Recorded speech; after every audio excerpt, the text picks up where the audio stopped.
Menceritakan seorang mantan mahasiswa kedokteran berusia 28 tahun, terbangun dalam kondisi linglung di dalam bagasi mobil yang melaju kencang. Ia segera menyadari bahwa dirinya tidak hanya kehilangan ingatan, tetapi juga mengalami kelumpuhan sementara pada bagian bawah tubuhnya. Dengan hanya berbekal ponsel yang hampir habis baterainya, ia berjuang untuk bertahan hidup dan mencari bantuan dari luar. Gimana kelanjutannya? Tonton terus video ini. Sebelum lanjut, dukung channel ini dengan subscribe dan aktifkan lonceng notifikasinya.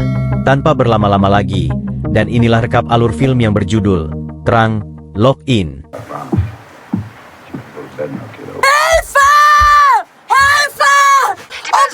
Versuchen, das Schloss aufzubringen, sofort wieder da, ja?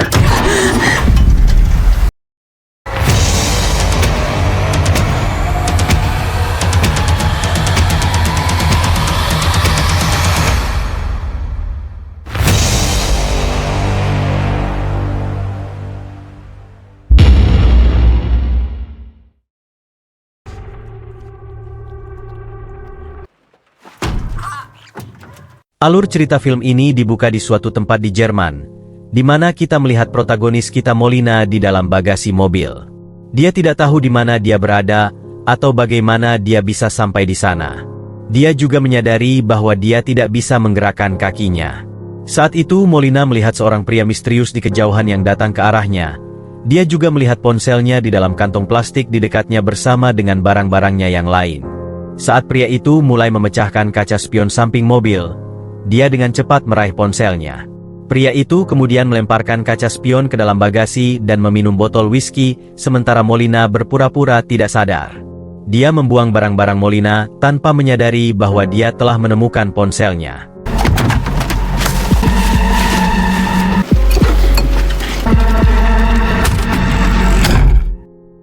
Molina kemudian merasakan mobil bergerak. Dan saat dia memeriksa ponselnya, dia melihat foto USG yang dia terima dari saudara perempuannya yang sedang hamil, Mona. Molina segera menelepon pacarnya Eno, tetapi dia tidak mengangkatnya. Saat itu dia melihat topi Eno di dalam bagasi dan menjadi khawatir bahwa sesuatu yang buruk telah terjadi padanya. Molina menggunakan semua kekuatannya untuk membuka bagasi tetapi tidak berhasil. Beberapa saat kemudian dia menerima telepon dari saudara perempuannya, Mona, yang mulai berbicara tentang USG dan betapa kecilnya bayi itu. Molina menyela dan memberitahunya bahwa dia telah diculik dan terjebak di bagasi mobil. Dia segera meminta saudara perempuannya untuk menghubungi polisi, tetapi sayangnya Mona mengira dia bercanda dan bertanya-tanya mengapa dia tidak bisa bahagia dengan kehamilannya tanpa membuat semuanya menjadi urusannya sendiri. Frustrasi, Molina mencoba menelepon saluran bantuan darurat, tetapi menyadari ponselnya tiba-tiba tidak ada sinyal. Dia mencoba untuk memahami mengapa dia lumpuh sebagai seorang dokter. Dia dengan cepat menyimpulkan bahwa dia disuntik ke dalam saluran tulang belakang dan dibius. Saat berjuang untuk keluar, Molina menemukan kamera digitalnya di bagasi dan memutarnya. Dia melihat rekaman perjalanan dia dan Eno baru-baru ini dan merasa senang. Dia sangat merindukannya dan mulai bertanya-tanya, apakah dia mungkin baik-baik saja. Tak lama kemudian dia menemukan rekaman saat penculik menyerang mereka. Pria itu menyerang Eno, lalu mendekati Molina yang ada di dalam mobil dengan kamera tersembunyi. Dia kemudian mengancamnya dengan pistol dan memaksanya minum air.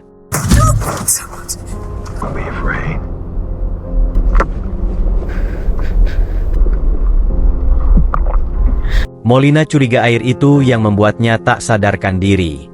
Pria itu kemudian menggendongnya dan meletakkannya di bagasi mobil untuk sesaat. Molina melihat wajah pria itu di video dan mengambil fotonya dengan ponselnya. Saat itu, dia menerima pesan teks dari Mona yang mengirim artikel WikiHow tentang cara keluar dari bagasi mobil. Molina marah dengan pesan teks itu lalu mengirim pesan suara yang menyatakan bahwa dia tidak bercanda tentang situasinya beserta lokasinya saat ini, tetapi sinyalnya kembali hilang. Dia kemudian membaca artikel WikiHow dengan hati-hati tentang langkah-langkah untuk melarikan diri.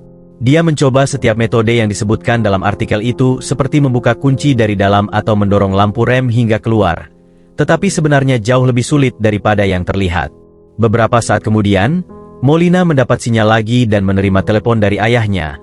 Tetapi dia segera mengatakan kepadanya bahwa dia akan meneleponnya kembali. Dia buru-buru menghubungi layanan darurat dan berbicara dengan operator bernama Alisa.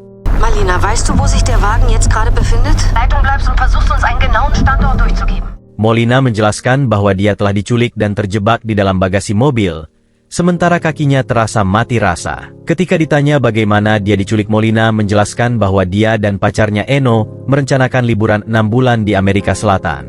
Mereka menumpang truk ke bandara, tetapi orang yang menawari mereka tumpangan ternyata adalah seorang penculik. Alisa kemudian bertanya apakah dia ingat plat nomornya atau dapat menggambarkan kendaraan. Molina hanya dapat mengingat mobil itu berwarna hijau tua tanpa kaca spion kanan. Sayangnya, Alisa menjelaskan bahwa mereka tidak dapat melacak lokasinya dan bertanya di mana dia berada. Molina kemudian melihat peta, tetapi dia hanya dapat menggambarkan area yang sangat luas yang tidak dapat dia gambarkan secara rinci. Sementara mereka hanya dapat melihat menara seluler terdekat dengannya. Saat itu Molina menerima panggilan lain dari ayahnya, jadi dia menahan Alisa. Ayahnya khawatir dan menyebutkan menerima pesan yang mengganggu tentangnya, karena dia tidak menyetujui hubungannya dengan Eno. Dia curiga mereka membuat alasan untuk kawin lari. Molina mengklarifikasi bahwa dia sebenarnya dalam masalah, sehingga ayahnya mengungkapkan bahwa dia menerima pesan anonim yang menuntut 250.000 euro untuk mengembalikannya. Dia curiga itu mungkin ulah seseorang bernama Gabriel yang berseteru dengan mereka. Namun Molina tidak berpikir demikian. Setelah ini Molina mengiriminya foto penculiknya dan mendesaknya untuk meneruskannya ke polisi. Tetapi dia ragu-ragu. Ayahnya berkata dia akan membayar uangnya, tetapi dia takut mereka mungkin telah menyadap telepon mereka dan mereka akan menyakitinya jika dia menelepon polisi. Karena salah paham itu, dengan kesal Molina mengakhiri panggilan dengan ayahnya dan dengan Alisa juga. Kemudian Molina menggunakan senter ponselnya untuk mencari tahu apa yang terjadi, dan dia ngeri menemukan luka menganga di dekat pinggangnya di sisi kiri. Dia menyadari bahwa dia telah dioperasi dan para penculik telah menggunakan stapler untuk menempelkan kulit yang menyebabkan dia kehilangan banyak darah. Merasa tidak berdaya, dia menuangkan alkohol pada lukanya dan menahan teriakannya. Tiba-tiba dia mendengar penculik berbicara kepada seseorang yang menyatakan bahwa dia telah mengambil ginjal dan akan berada di lokasi pada pukul 4.30 pagi, yang merupakan 1 jam dari sekarang. Molina kemudian membuka sepatunya dan dia akan menggunakan keterampilan medisnya untuk menjahit luka. Untuk menenangkan dirinya, dia memainkan pesan suara manis dari Eno bahwa dia telah mengirimnya sejak lama. Dalam kesakitan, dia mulai menjahit lukanya dengan memasukkan tali sepatunya melalui setiap staples satu persatu. Dia mendengar Eno mengungkapkan cintanya kepada anak-anak dan keinginannya untuk memiliki setidaknya 3 anak dengannya dari pesan suara. Meskipun kesakitan, dia berhasil mengamankan jahitan dengan anting-anting dan akhirnya menghentikan pendarahan. Beberapa saat kemudian Alisa menelepon lagi dan Molina mengklaim bahwa organnya mungkin telah diambil dan percaya mereka adalah semacam pedagang organ manusia.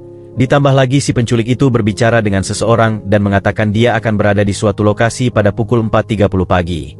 Alisa terus memotivasi dia dengan mengatakan dia akan melakukan yang terbaik untuk membantunya. Tiba-tiba mobil berhenti dan Molina menyadari mereka pasti berada di pom bensin. Jadi Alisa memintanya untuk menarik perhatian. Hilfe! Hilfe! Please! I'm inside here! Ja? Open the front, please! Weiter. Molina kemudian mulai berteriak dan meminta bantuan. Tetapi segera pintu bagasi terbuka dan itu adalah si penculik. Dia memberitahu Molina bahwa tidak ada yang akan mendengarnya dan memintanya untuk tetap tenang, karena dia tidak ingin suara keras. Saat itu, Alisa mulai berbicara di telepon sehingga Molina mulai berteriak dan diam-diam menutup telepon. Pria itu menyebutkan bahwa dia membutuhkannya hidup-hidup untuk saat ini dan menyentuh lukanya yang menyebabkannya kesakitan. Pria itu mengatakan padanya lebih baik tetap diam dan menutup bagasi lagi. Molina yang frustrasi mulai berteriak. Jadi penculik itu menanggapi dengan memainkan musik keras yang membuatnya semakin kesal.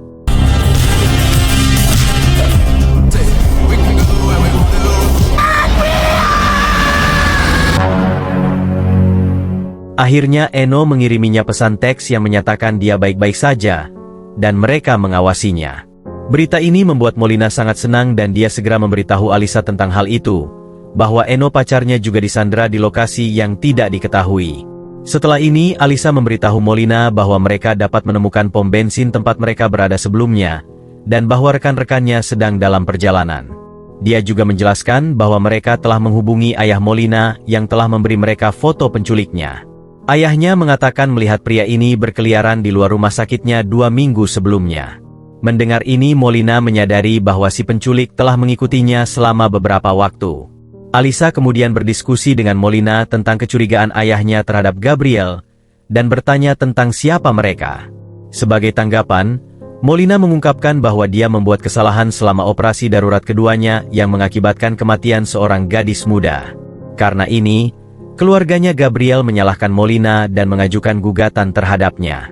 Dia mengakui bahwa dia merasa sangat bersalah sehingga dia berpikir untuk meninggalkan karir medisnya sepenuhnya. Dia juga berbagi bagaimana Eno mendukungnya dan mendorongnya untuk kembali bekerja. Untuk menenangkan Molina, Alisa bertanya bagaimana keduanya bertemu dan Molina mengungkapkan bahwa Eno mabuk berat di sebuah pesta hingga dia pingsan. Dia kemudian dirawat di rumah sakit dan dialah yang merawatnya. Molina juga mengungkapkan bahwa keluarganya sepenuhnya menentang hubungan mereka. Selama percakapan mereka, Alisa tiba-tiba berteriak dan memerintahkan rekan-rekannya untuk menyiapkan penghalang jalan di beberapa lokasi. Molina ketakutan dengan ini karena dia berasumsi bahwa ayahnya akan membayar uang tebusan dan bertanya tentang perlunya penghalang jalan, tetapi panggilan terputus. Molina yang frustrasi mengirim pesan kepada Eno untuk menelepon polisi dan meminta operator bernama Alisa. Beberapa saat kemudian dia memutuskan untuk mengambil beberapa alat dari bawah bagasi. Dia mengambil alat ban dan menggunakannya untuk melepas penutup lampu belakang. Dia kemudian mulai memukul-mukul bagian dalam lampu belakang. Penculik menaikkan volume radio lagi untuk membuatnya diam, tetapi dia berhasil memecahkan lampu belakang dan dapat melihat apa yang terjadi di luar. Molina kemudian meletakkan tangannya di luar dan mulai berteriak minta tolong, yang segera diperhatikan oleh seorang pria di belakang mobil mereka. Pria itu dengan cepat keluar dari kendaraannya dan bergegas ke arahnya untuk membantu. Tiba-tiba,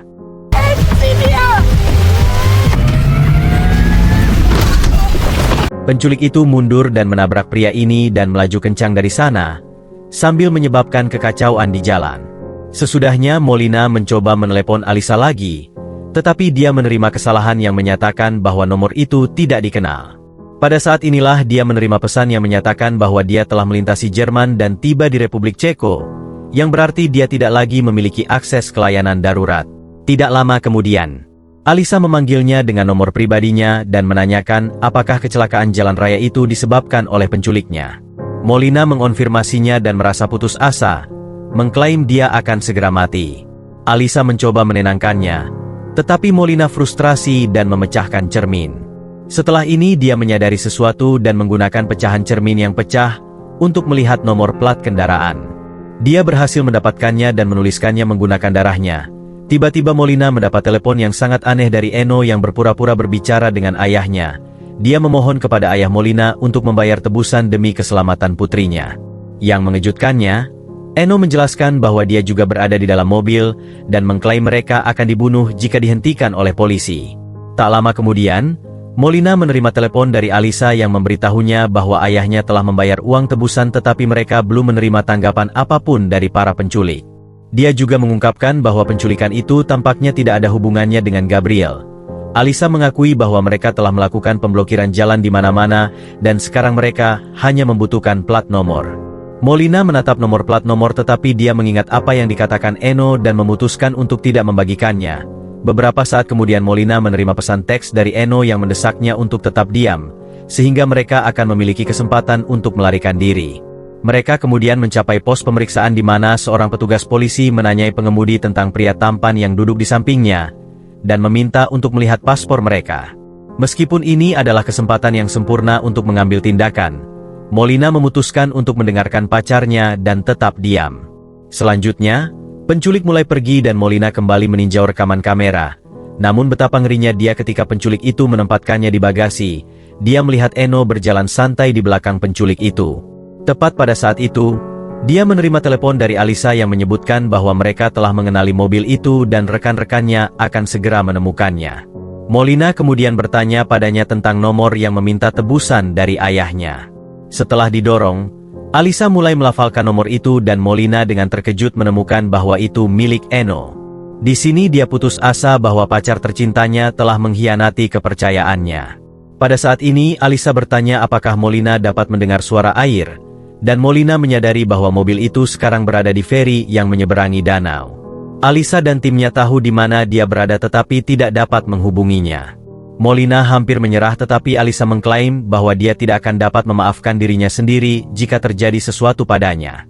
Segera setelah panggilan mereka terputus, Molina mengirim pesan kepada Eno, menuntut agar dia mengatakan yang sebenarnya. Dia kemudian mendengar seseorang keluar dari mobil dan menerima panggilan dari Eno yang akhirnya mengakui bahwa dia terlibat dalam penculikannya. Eno meminta maaf atas tindakannya, mengungkapkan bahwa penculikan itu tidak seharusnya terjadi. Dengan cara ini dia menjelaskan bahwa rencananya adalah agar mereka membebaskannya setelah menerima uang tebusan, dan dia tidak tahu tentang ginjal. Mendengar ini Molina bertanya mengapa dia melakukan ini dan Eno mengakui bahwa dia terlilit hutang dan terlibat dalam transaksi gelap dengan orang-orang berbahaya. Molina hancur dan dia memohon padanya untuk membantunya melarikan diri. Dia mengatakan kepadanya bahwa ayahnya memiliki sejumlah besar uang dalam aset perwaliannya yang akan dia berikan kepada penculik. Sayangnya, Eno tidak peduli padanya dan mengklaim bahwa menyerahkannya adalah satu-satunya kesempatannya untuk bertahan hidup. Setelah panggilan itu, Molina menyadari bahwa dia tidak bisa menyerah begitu saja. Jadi dia mengirim Eno foto USG saudara perempuannya dan mengklaim bahwa dia hamil dengan bayinya. Dia tahu dia mencintai anak-anak lebih dari apapun di dunia ini, dan dia memutuskan untuk menggunakan ini untuk melawannya. Eno kemudian bertanya apakah dia serius tentang ini. Jadi Molina mengakui bahwa itu benar, dan bahwa dia bermaksud memberitahunya selama liburan mereka. Molina menegaskan bahwa dia akan menjadi penyebab kematian bayinya, dan menutup telepon membuat Eno terdiam.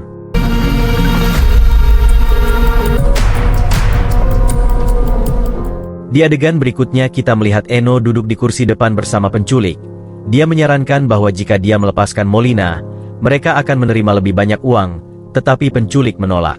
Penculik mengklaim bahwa gadis itu sudah melihat wajahnya, jadi dia tidak akan membiarkannya pergi dengan cara apapun. Sebagai jalan terakhir, Eno mengungkapkan bahwa Molina sedang hamil, tetapi penculik tidak peduli dan kemudian untuk menyelamatkan anaknya, Eno tiba-tiba menarik rem tangan mobil yang mengakibatkan kecelakaan.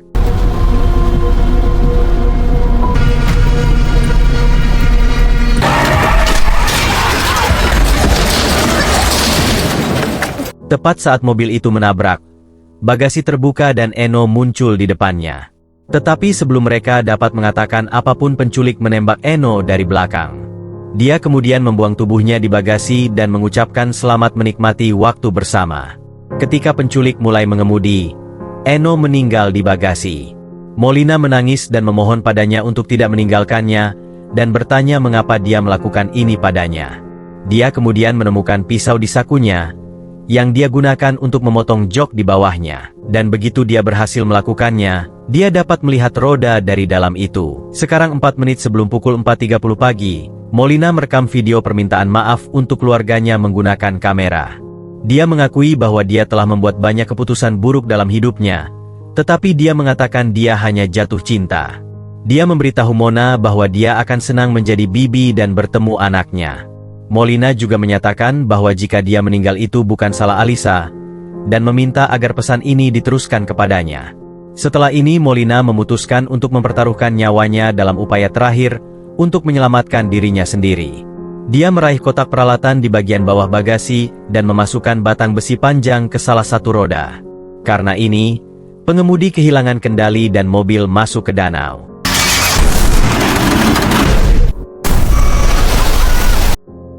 Mobil mulai banjir dan kaki Molina juga sudah pulih, karena pengaruh obatnya telah hilang. Dia menendang kursi belakang dan berenang melewati si penculik. Dia tampaknya pingsan dan tampaknya dia akan segera tenggelam.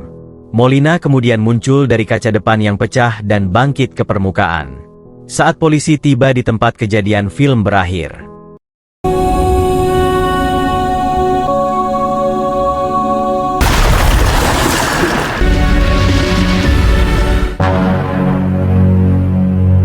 Dukung channel ini dengan subscribe dan aktifkan lonceng notifikasi, agar gak ketinggalan rekap film terbaru di channel ini. Pilih tanda like bila suka video ini. Terima kasih yang sudah nonton video ini. Sampai jumpa di rekap film lainnya.